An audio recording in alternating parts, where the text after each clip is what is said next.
Halo Sobat, kembali lagi di Sebat. Sebaiknya Anda tahu.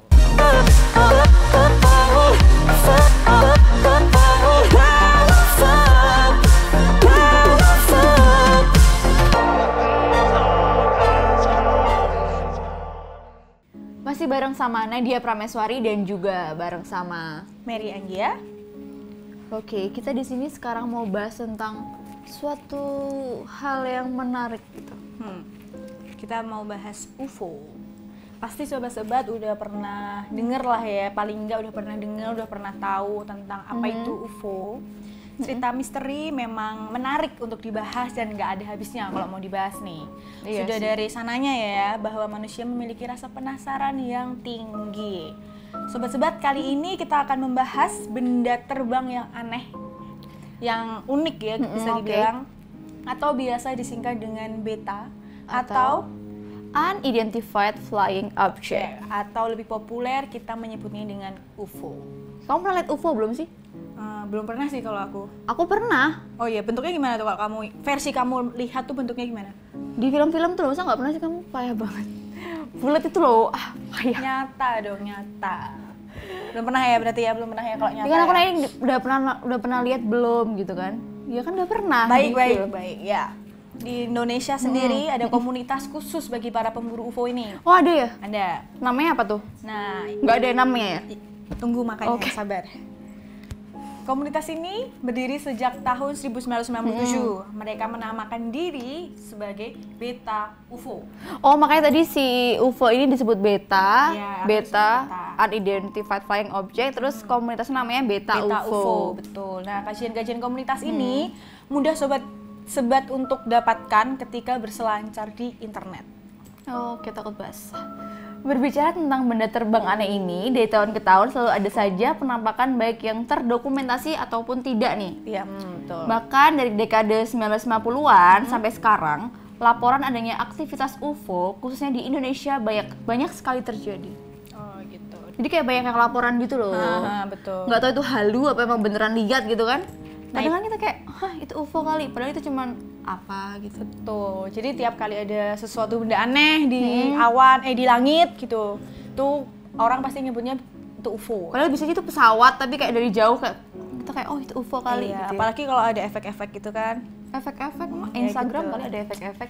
Terus Kedatangan alien paling monumental di Indonesia merujuk pada catatan komunitas Beta UFO adalah pendaratan objek luar angkasa menyerupai telur besar di tahun 1959 di Kepulauan Alor, NTT. oh kakakku pernah ke situ ke Alor tuh. Berdasarkan laporan dari warga setempat nih, muncul 6 makhluk asing yang bertubuh tinggi besar, berkulit kemerahan dan menampakkan diri di hadapan penduduk. Oh bentar, berarti 6 makhluk itu, jadi ada 6 makhluk beda-beda gitu, dia menampakkan diri ke depan penduduk itu. Betul. Terus mereka bikin laporan ke polisi gitu. Setempat. Iya, karena si 6 makhluk ini dilaporkan bahwa telah menyerang gitu, mengejar. Hah? Makhluk itu mengejar penduduk gitu? Ya, bisa jadi kayak gitu. Gak ini serius aku nanya beneran Iya, ya? iya. Oke. Bahkan terjadi penembakan oleh aparat sebelum akhirnya rombongan makhluk misterius itu hilang dan nggak bisa dilacak. Tuh, berarti beneran makhluk itu datang dong? Iya, Karena bisa beneran. dia ditembak sama aparat. Iya, jadi mereka sempat kejar-kejaran gitu loh. Berarti mereka lihat bentuknya dong? Iya dong, Mbak. Oh iya iya, aku pikir kayak cuma cerita doang gitu loh. Berarti Iya, itu ada kayak bukti, tapi ada buktinya nggak kalau itu beneran atau cuma cerita rakyat Nah, doang? itu kita bisa lihat bisa lihat di cerita-cerita yang lain karena kalau dari bukti otentiknya sendiri itu yang menunjukkan kebenaran cerita ini tuh sebenarnya nggak ada, cuman dari cerita penduduk sana itu ada. Mitos kali itu sebenarnya dibikin biar orang-orang takut, ya kan? Tapi nggak tahu juga sih. Nah, misteri tentang benda terbang yang satu ini juga jadi bahan perdebatan di dunia internasional. Perdebatan yang panjang, bahkan mungkin sepanjang umur peradaban manusia itu sendiri. Betul. Perdebatan para ilmuwan nggak kunjung habis. Brian Cox, seorang profesor dan ahli fisika, menganggap bahwa UFO hanya sebatas hipotesa belaka. Tuh kan aku juga mikirnya gitu.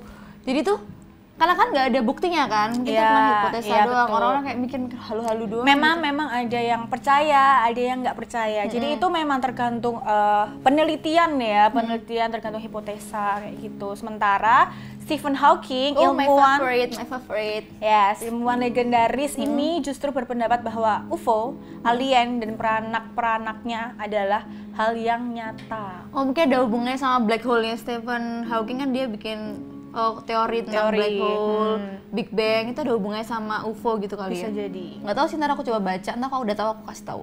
Ya, buat lebih lengkapnya sobat-sobat bisa saksikan tayangan berikut ini.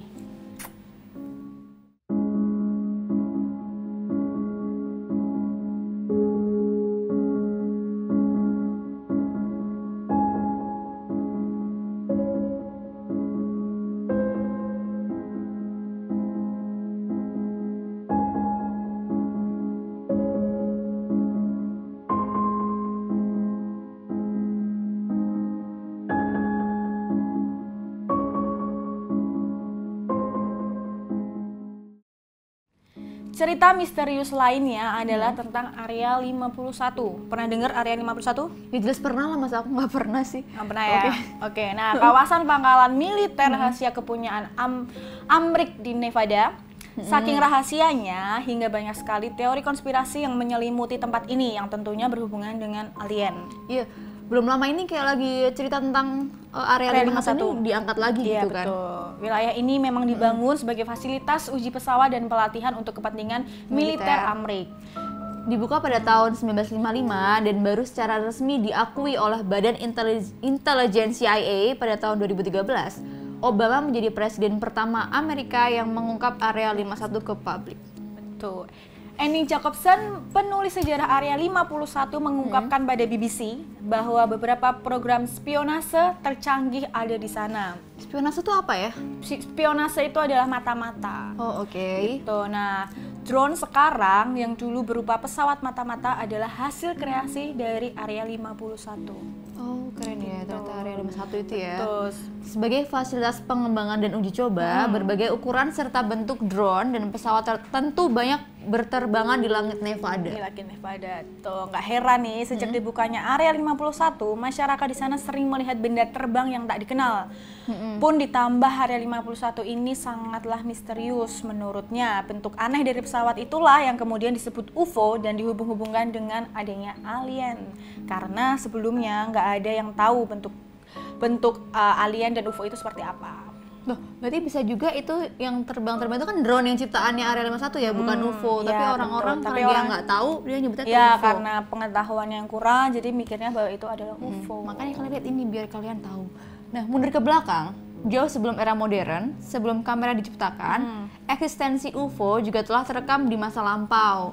Contohnya ada lukisan The Madonna with Saint Giovannino pada abad ke-15 ini. Ya, tuh. Nah, penampakan UFO dalam lukisan memang bukan objek yang utama, namun cukup jelas tergambar dalam background seseorang dan anjingnya sedang melihat cakram terbang tersebut. Oh, nah bahkan jauh sebelum abad ke-15, seperti yang sobat-sobat tahu nih ya, bahwa peradaban kuno suku Maya dan Sumeria juga erat kaitannya dengan UFO dan alien. Banyak ditemukan bukti berupa artefak tentang hubungan astronot-astronot kuno dan alien dalam peradaban masa lampau. Betul, jadi ini ya gambarnya, ini menyerupai artefak dan aliennya ini menyerupai. Menyerupai apa? Jadi artefaknya ini menyerupai alien. Astronot. Iya, astronot. Aduh, dia nggak fokus guys. Oh iya. Nah, dalam kisah epik Mahabharata, India kuno, kendaraan atau wahana terbang para dewa disebut Vimana. Vimana. Lagi Vimana nih? Oh.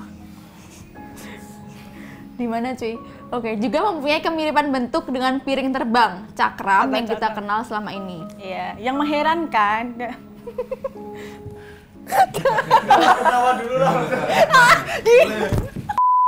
Yang mengherankan, dalam peradaban di masa apapun, kita akan banyak menemukan tanda eksistensi yang berkaitan dengan UFO atau piring terbang. Sumber lain, sobat-sobat bisa langsung browsing sendiri aja. Kembali ke masa Perang Dunia Kedua, nggak lepas dari cerita Adolf Hitler dengan ambisinya, Hitler sangat terobsesi dengan peninggalan, teks-teks, dan filosofi kuno, terutama dalam teks-teks Sanskrit. Sanskrit ya. Hitler bahkan berupaya keras untuk membawa benda-benda sakral seperti cawan suci, tabut perjanjian, tombak takdir, dan sebagainya. Tak heran, sebagai bukti nyata, lihat aja bentuk lambang Nazi dan swastika. Bentuk lambang Nazi, swastika gitu ya.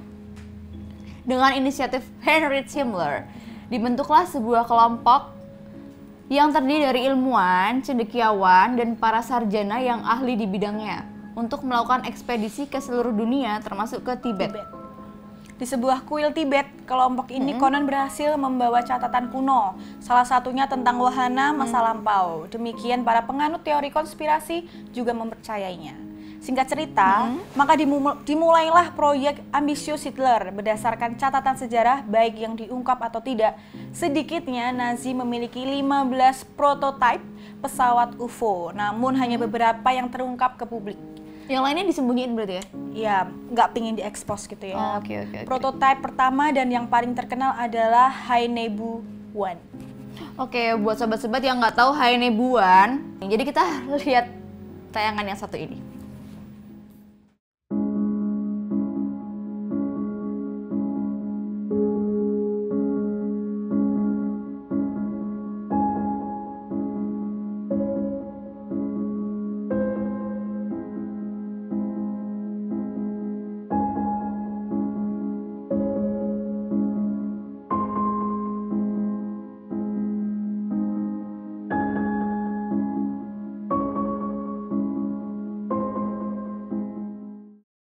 Nah, proyek Hainebu ini belum seberapa dibanding dengan legendarisnya The Nazi Bell, sebuah bel raksasa yang dipercayai sebagai proyek Nazi terbesar, sebesar mitosnya, berupa mesin waktu yang belakangan dikabarkan hoax belaka.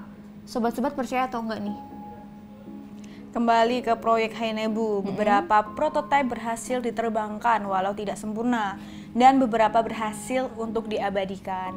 Setelah Perang Dunia Kedua berakhir, dengan kekalahan Nazi, ilmuwan-ilmuwan Jerman yang bekerja dalam proyek ini dibawa ke Amrik dan kemudian dibangunlah Area 51. Oh, oke, jadi ada ada hubungannya ya antara yang itu sama yang tadi. Terus apakah fenomena UFO hingga sekarang ini memang berkaitan? Mungkin saja banyak orang lihat belakangan ini ada memang pesawat berteknologi serupa yang sedang diuji coba dan dirahasiakan. Ya. Jadi mungkin ya ada yang lagi uji coba gitu kan. Betul. Jadi gimana nih menurut sobat-sobat?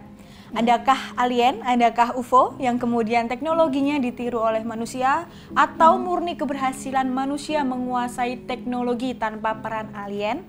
Teknologi yang sebenarnya sudah ada ribuan tahun silam, mengingat peradaban kuno juga menggunakan teknologi yang sama, namun dibungkus dengan kisah-kisah mitologi. Oke. Jadi tadi tuh kita udah membahas sedikit ya tentang UFO dan alien. Iya, dan alien. Pokoknya ceritanya ya, asal mulanya gimana, terus sekarang gimana. Jadi kalau sobat-sobat masih punya apa ya, mungkin sobat-sobat punya berita atau apalah gitu tentang UFO, bisa komen di bawah ini. Dan kita mungkin bisa ini ya bahas di episode selanjutnya. Oke, jangan lupa untuk subscribe, like, share, dan kita tadi jangan lupa untuk komen ya. Betul banget, jangan lupa nyalakan lonceng notifikasi supaya kalian gak ketinggalan tayangan-tayangan dari kita. Oke, Nadia Prameswari dan Mary Anggia pamit undur diri, sampai jumpa.